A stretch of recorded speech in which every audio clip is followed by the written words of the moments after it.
सूरतुल इनाम की आयत नंबर 4 में इरशाद हुआ, हम जानते हैं कि इन काफरों की बातें तुझको गमगीन करती हैं, लेकिन तुझको गमगीन ना होना चाहिए, क्योंकि वो तुझको नहीं छुटलाते हैं, बल्कि दरअसल उन जालिमों को खुदा की निशानियों से इनकार है।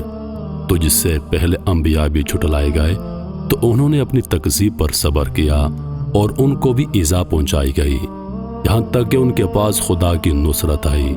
खुदा की बातों को कोई बदलने वाला नहीं। गुज़श्ता पैगंबरों के वाक़यात मुझको मालूम हो चुके हैं, और अगर उन काफरों की रूगर्दानी तुझ पर गरा हो तो अगर तुझ में ताकत हो तो ज़मीन में कोई सुरंग या आसमान में कोई सीढ़ी ढूंढकर उनको कोई निशानी ला दे।